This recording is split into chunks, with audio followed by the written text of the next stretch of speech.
আপনাদের হাত কিন্তু এর থেকে অনেক অনেক বেশি শক্তিশালী।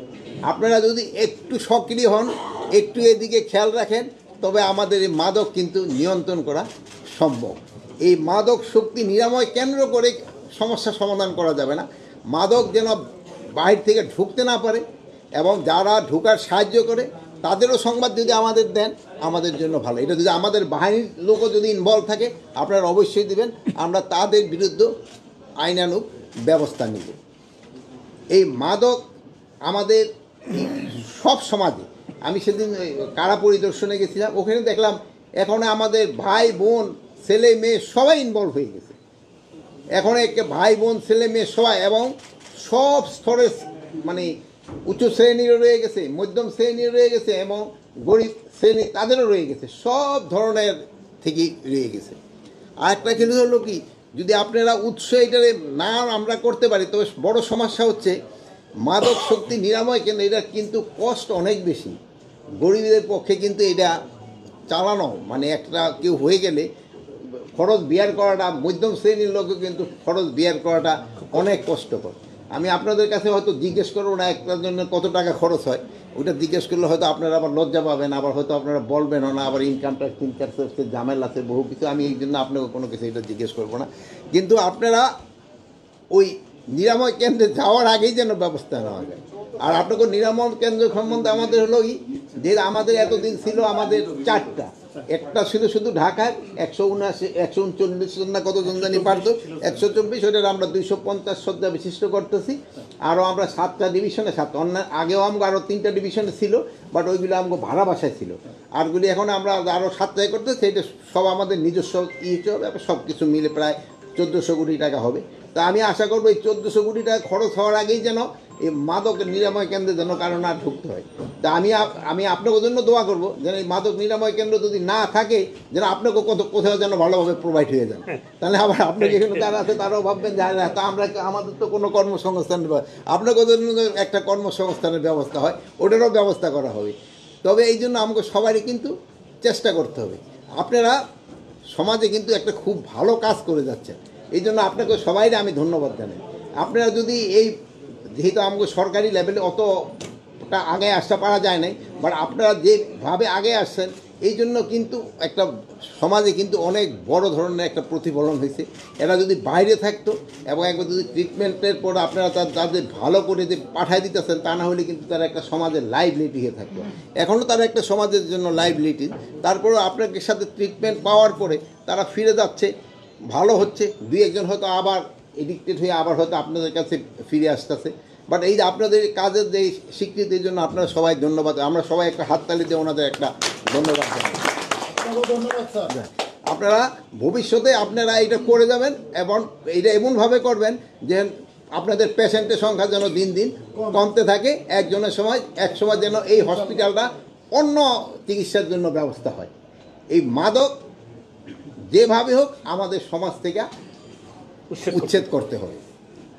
এই ছিল আমার কথা। এখন যদি কারো কোনো প্রশ্ন থাকে, আমার 2 সহকর্মী আছে আশেপাশে, তারও মাননীয় উপদেষ্টা মহোদয়, আপনি যে বলেছেন যে মাদক উৎখাত করতে হবে, যেটা আপনি বলতে চাচ্ছেন নিরাময় থেকে আমাদের দমন করতে হবে। ইতিপূর্বে আমরা দেখেছি এর আগেও যে সরকারগুলো ছিল, যারাই ছিল, ভারত এবং মিয়ানমারের সীমান্তে অনেকগুলো মাদক কারখানা আছে। সেই কারখানাগুলো থেকে অবৈধভাবে বর্ডার বা বিভিন্ন পথে বাংলাদেশের মাদকগুলো আসছে। এই যে বহু বছরের উদ্যোগটা আসলে কোনো সফলতা আমরা দেখি নাই। এই সরকার কি বর্ডার দিয়ে যে কারখানা, বিশেষ করে একদম বাংলাদেশ বর্ডারের বেস্টনের কাছাকাছি, এই বিষয়ে কোনো উদ্যোগ নেবেন কি? তাহলে আপনার এটা ক্ষেত্রে আপনি যেটা প্রশ্নটা করছেন, খুব একটা সঠিক প্রশ্ন করছেন, এই জন্য আপনার ধন্যবাদ। ইন্ডিয়া যে ছোটো ছোটো ইন্ডাস্ট্রি করে তুলছে, কটেজ ইন্ডাস্ট্রি, যেই ফেন্সি ডিলটা আমাদের দেশে আসে, ওই ফেন্সি ডিলটা কিন্তু ওরা খায় না। এটা শুধু আমাদের দেশে পাচার করার জন্যই কিন্তু এই ফেন্সি ডিলটা ওরা তৈরি করে থাকে। এটা ওরা বললে, আমরা যে সময় বলি সেই সময় ওরা অস্বীকার করে যে না। এক সময় দেখছেন আমাদের দেশে কিন্তু ফেন্সি ডিলটা বাচ্চাদের এই পেটে ব্যথা ট্যাথা হলে কিন্তু কাশি খাওয়াতো, কিন্তু পরে দেখা গেল যে না, ওই যে একটা এই সাপের মতো এরকম একটা থাকতো ছবি। এটা ওই ইন্ডিয়া করতেছে, যে ভাই যেটা বলছে এটা সত্যি কথা।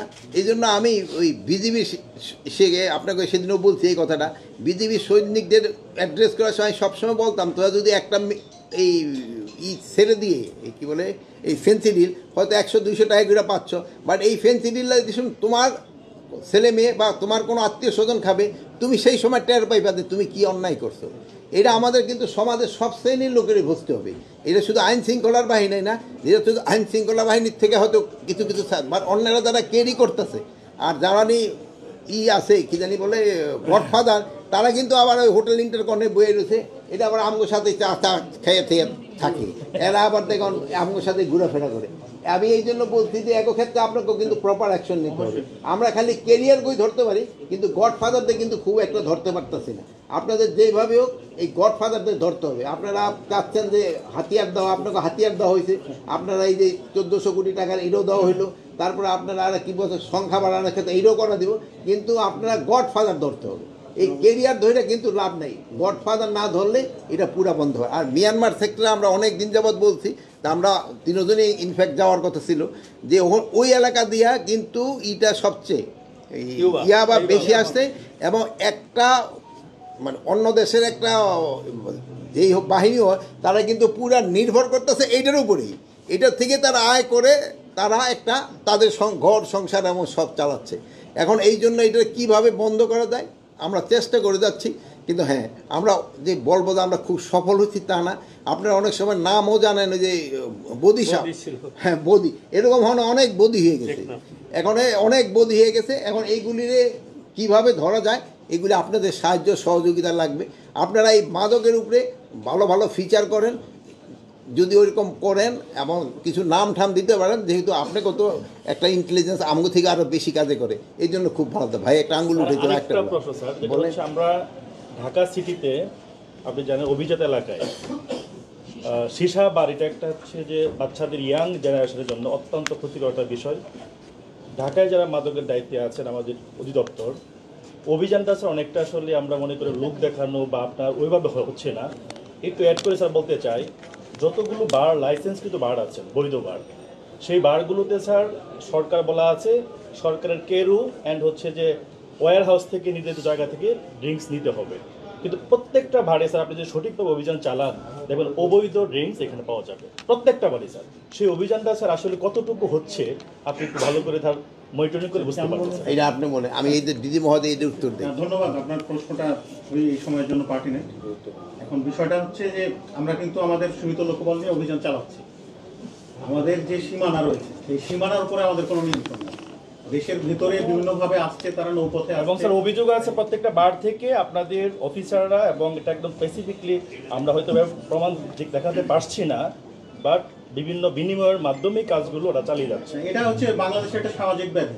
এখানে আমাদের অফিসাররা আছে, সংবাদ মাধ্যমের লোকজন আছে, অন্যান্য গোষ্ঠীর লোকজন আছে, সবাই মিলে স্যার এইটা চলে। এটা আমি স্বীকার করছি স্যার।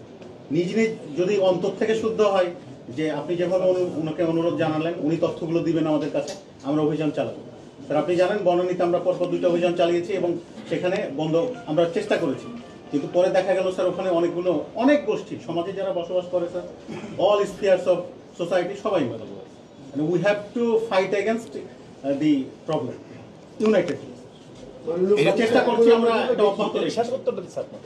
এইটার ক্ষেত্রে আমি যেটা বললাম, আমি বললাম না যে উচ্চ শ্রেণীরা আমাদের সাথেই ঘোরাফেরা করতেছে, এই শ্রেণীটার দিকে কিন্তু আমাদের টার্গেটটা বেশি করতে হবে এটার ক্ষেত্রে। আর প্লাস এটা আপনাদের ক্ষেত্রে যে বাইক পয়েন্ট আউট করলো, এটার ক্ষেত্রে যদি কারো প্রমাণ পাওয়া যায় আপনারা কিন্তু আইনের আওতায় চলে আসবেন, কাউরে কিন্তু আমি ছাড় দেবো না। যদি এরকম আপনার নাম দিতে কারোর আমি ছাড় দেবো না। অনেকেরই স্যার আমরা ডিপি করেছি, অনেকের ব্যবস্থা নিচ্ছি না, এই যে ডিপি না, একবার গণমাধ্যম এবং কিছু সাংবাদিক বললেন, কিছু প্রশাসনের লোক, তাদেরকে ধরতে নাম প্রকাশ করে দেন ভালো হবে স্যার। না, এটা চলছে, আমাদের কার্যক্রম চলছে সব তো। এবং এইগুলোর জায়গাতে পোস্টিং এর জন্য, এই সব জায়গায় পোস্টিং এর জন্য অনেক টাকা লেনদেন করতে হয়। এটা আমি মনে করি সচিব মহোদয় এখানে আছেন, কারা আসেন ঢাকায়, কারা ঢাকার বাইরে যান, এই পোস্টিংগুলো একটু লক্ষ্য করলে এখন হলো কি আপনি যেটা বললেন ঢাকার থেকে নাকি এখন আরো বেশি ইম্পর্টেন্স পেয়ে গেছে এই কক্সবাজার, কয়েকটা জায়গায়। হ্যাঁ কক্সবাজার ওদিকে, হ্যাঁ কক্সবাজার ওদিকে নাকি আরো বেশি। মাননীয় উপদেষ্টা, উচ্চ শ্রেণীর সাথে আমরা দেখছি যে এখন যদি আপনি মতিঝিলে যান, ছোট ছোট ছেলে মেয়েরা, আপনার মেয়েরাও এবং ছেলেরাও এই 8, 10, 15 বছর পর্যন্ত বয়সী ছেলেমেয়েরা ওপেন নেশা করে এবং এটা প্রত্যেক মানে 24 ঘন্টা গেলেই আপনি পাবেন। এই বিষয়ে আপনাদের কোনো শুনেন, আমি এর আগে ওই যে আপনি যে ছেলেরা বললেন আবার আরেকটা বললেন, ওটা আমি একটু বলায় অনেকে আবার রাগ হয়েছিল। তো আপনারা বলেন, আপনারা বললে কিন্তু সুবিধা যে হইলে তা আমার ক্ষেত্রে অ্যাকশন নিতে সুবিধা। আপনারা এটা বলেন এইটা যদি আপনারা লিখেন এটা বললে ভালো। হ্যাঁ, এটা বলেন যে এই শ্রেণীর পোলাপানা করতেছে, এইটা খাচ্ছে। আপনারা যদি বলেন আমাদের আছে কিনা এই বিষয়ে তাদের জন্য শুনেন, আমাদেরও রেকর্ড থাকে আর আপনারাও যদি পাঠান ওইটাও রেকর্ড থাকে। আপনারা যেটা পাঠান আমাদের 2 পিয়ারও থাকে, এরা কিন্তু সবাই কাইটা দেয় সকালে, যে আপনাকে রিপোর্টগুলি কিন্তু আমরা সবসময় দেখি, এইগুলি কিন্তু আমাকে খুবই কাজে দেয়। আপনাকে ওই যে আমাদের কনসার্ন যেটা মাননীয় উপদেষ্টা শেষ করি নাকি? একটা বিষয় হলো যে আপনারা তো সবসময় দাবি করেন বা ওনারাও দাবি করেন যে মাদকের বিস্তার আস্তে আস্তে কমে আসছে, এবং যদি কমে থাকে তাহলে সেটার যদি পরিসংখ্যানটা একটু বলেন আমাদের। না, আমি কোনোদিন না, আমি কিন্তু কোনোদিন দাবি করিনি। মাদকের ক্ষেত্রে আমি বলি 2টা জিনিস আমরা কন্ট্রোলে আনতে পারি নাই, একটা হলো মাদক আর একটা হলো দুর্নীতি। আমি কিন্তু এই 2টার ক্ষেত্রে কোনোদিনই বলি না। আইন শৃঙ্খলার পরিস্থিতি ভালো, কিন্তু মাদক আমরা কমে আনতে পারছি এটা আমি কোনোদিন বলিনি। আপনারা আমি ভাইয়েরা তো অনেকটা আছেন, আমি কোনোদিনই এই কথাটা কোনোদিন বলি নাই। যেহেতু এটা আপনাকে সাহায্য এবং সহযোগিতা দরকার, এটা কমায় আনতে হবে। স্যার, গডফাদারদের ইনফরমেশন দেওয়ার জন্য কিছু অ্যাওয়ার্ড ঘোষণা করে দেন। হ্যাঁ, গডফাদারদের ইনফরমেশন দেওয়ার জন্য স্বরাষ্ট্র মন্ত্রণালয় এটা অ্যাওয়ার্ড ঘোষণা করে দেন। যে অ্যাওয়ার্ড অ্যাওয়ার্ড এখন হলো কি, আমি আমাদের কলিগদের সাথে আলাপ না করে এই মুহূর্তে আমি হয়তো অ্যাওয়ার্ড ডিক্লেয়ার করতে পারবো না, বা যারা ইনফরমেশন দেয় তাদের ডেফিনেটলি একটা তো অ্যামাউন্টটা দেওয়া হয়। একটা প্রশ্ন ছিল, আমরা জানি যে সচিবালয় সবচেয়ে গুরুত্বপূর্ণ একটা জায়গা। গত বছর শুরুতে সচিবালয় এর প্রশ্নটা আগে নিব, নাহলে আবার বৈষম্যের শিকার হবে। হ্যাঁ, বলো তুমি বলো। আপনি একজন নাম বলেছেন যে মাদক ব্যবসার সাথে ব্যবসায় জড়িত মোদী সরকার আরো যারা আছে, সেই সময় রাজনৈতিক সরকার ছিল। রাজনৈতিক সরকারের সময় এই বিষয়গুলো তারা যতটা সামনে আসতে পারতো বা তারা সুযোগ পেত। এখন আপনার সরকার তো রাজনৈতিক সরকার না, মাদকের সাথে যারা স্থানীয় জড়িত তাদেরকে আপনারা এই যে গত 10 মাসে স্যার আপনি দৃশ্যমান কিছু কাজও করছেন, বারবার বলছেন মাদক বন্ধ করতে।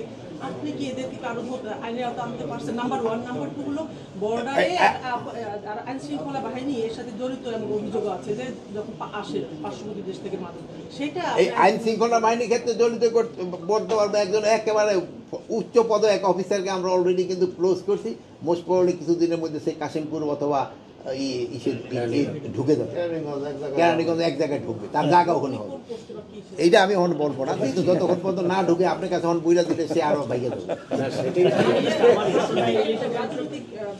আমরা এখানে কোনো রাজনীতি না, এই জন্য আপনাদের কাছে আমার একটা অনুরোধ, আপনারাও কিন্তু নামটা দিতে পারেন। আপনারা যদি ইনফরমালিও যদি নাম দিতে পারেন দিদি মহোদয়ের কাছে বা সচিব মহোদয়ের কাছে বা খোদাবত ভাইয়ের কাছে বা আমার কাছে। দায়বদ্ধতা মানে আমরা জনগণের কাছে দায়বদ্ধ। না, আমরাও জনগণের কাছে দায়বদ্ধ। আমরা সরকারের কাছে, আমরাও সব তো জনগণের সাথে দায়বদ্ধ। আগে রাজনৈতিক প্রশ্রয় আশ্রয় পেত, এখন তো কোনো প্রশ্রয় আশ্রয় না, প্রশ্রয় আশ্রয় পাচ্ছে না, এটা সত্যি। কিন্তু এইটার একটা বেধি কিন্তু আগের থেকে কিন্তু ধরা হচ্ছে বেশি। আপনারা যদি দেখেন, ধরা কিন্তু আগে বেশি হচ্ছে, কিন্তু কিন্তু আমার মনে হয় না যে খুব একটা কমে। দেখেন যে নতুন নতুন আবিষ্কার হইতেছে, নতুন নতুন ছেলেমেয়েরা এটার সাথে ইনভলভ হয়ে যেতেছে। ওই যে আমি কারা একটা কথা বলছিলাম, আপনারা আবার এটা মিস ইন্টারপ্রেট করছেন যে না, আমি বলছি যে এখন এই যে কথাটা উনি বললো ওই কথাটাই কিন্তু আমি সেসব বলছিলাম। আজকে কে জানি বললো ওই যে বাচ্চা। আমার একটা প্রশ্ন ছিল, সেটা হচ্ছে যে আমরা জানি যে সচিবালয় গত বছর একটা আগুন লেগেছিল, তারপর থেকে আপনার সচিবালয় নিরাপত্তা একটা কনসার্ট ছিলেন। গতকাল রাত্রে হচ্ছে 8টা থেকে 8:30টার দিকে এখানে একটা সংঘর্ষের ঘটনা ঘটছে সচিবালয়ের মতো জায়গায়। আমরা যদি 6টার দিকে বন্ধ হয়ে যাওয়ার কথা, 8টা থেকে এত রাত্রে তারা কর্মচারীরা কিছু সংখ্যক থাকে হলো, ধরেন যে তারা ওই যে ইগুলি করে কি জানি বলে হোটেল, আমাদের খাওয়ার যে এখানে ব্যবস্থা থাকে যেটা আমাদের কিছু সংখ্যক লোক থাকে 5টা 6টা ক্লোজ হয়ে যাওয়ার পরও তাকে এই কিন্তু ক্লোজ করে যাইতে একটু সময় লাগে। আচ্ছা, আর কারো কোনো হ্যাঁ সংঘর্ষ হলো ও আমি এটা অবশ্যই ডিটেল বলতে পারি না। আমি কিছুক্ষণ আগে ঢুকছি, আমি 2 অনুষ্ঠান করি। আপনি স্যার এত সরি স্যার আপনাকে করে আমরা এই যে আমাদের সহকর্মীরা বললেন সচিবালয়ের মতো একটা জায়গায় মারামারি হয়েছে, হাসপাতালে গেছেন, এই ব্যাপারে পুলিশও মোটামুটি করছেন, কিন্তু বিষয়টা আপনি অবগত না, এটা সবচেয়ে আশ্চর্য আর বিষয়। আমি একটু শুনছি হয়েছে, বাট আমি শুনছি হোটেলের ইয়ে হয়েছে, বাট ডিটেলটা হোটেলের দখল নিয়ে আর কি। এই তো আমাকে তো দখল বাণিজ্য সব জায়গায় দখল হইলো বড় সমস্যা। মানে শোনেন ভাই, আপনাকে শোনেন, আপনাকে বলেই তো দখল বাণিজ্য শুরু হয়েছিল, এটা হচ্ছে, এটা এভরিবডি মানে এখন একটু আগের থেকে কমে আসছে। ওই আপনাকে কই তো দোষ দেয়। Immigration to Canada. We provide the best quality service and solution for Canada immigration.